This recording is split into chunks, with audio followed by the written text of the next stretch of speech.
స్వల్పం కట్టుకొని తిరిగినా అంటే నాకు ఈ చింతమడక ఇచ్చిన ధైర్యమే తప్పితే ఇంకొకటి కాదు. అందుకనే చింతమడక ప్రజలందరికీ మళ్ళొకసారి శిరస్సు వంచి నేను నమస్కారాలు తెలియజేస్తా ఉన్నాను.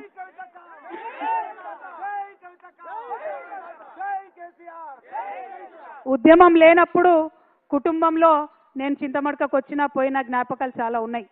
ఉద్యమం ప్రారంభమైన తర్వాత 2004లో కేసీఆర్ గారు ఉద్యమ నాయకుడిగా మరి ఆయన రిజైన్ చేసి ఎంపీగా పోయినప్పుడు ఇక్కడ నుంచి రాజకీయంగా ఇంకొకరిని తీసుకొచ్చి ఇక్కడ పెట్టిండ్రు. మరి ఆనాటి నుంచి ఈనాటి వరకు మీ అందరికీ తెలిసిందే, సిద్దిపేట రావాలన్నా చింతమడక రావాలన్నా అదేదో ప్రైవేట్ ప్రాపర్టీ లాగా కేజీఎఫ్ లాగా ఎవరు రావాలన్నా కొంత ఆంక్షలు వచ్చిన విషయం మీ అందరికి కూడా తెలిసిందే. ఇయాలటికి కూడా ఆ ఆంక్షలు ఉన్న విషయం మీ అందరికీ తెలిసిందే.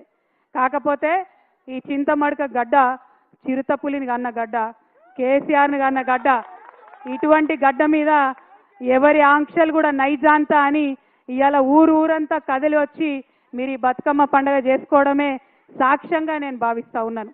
మరి ఇదే ఒరవడి కొనసాగాలి.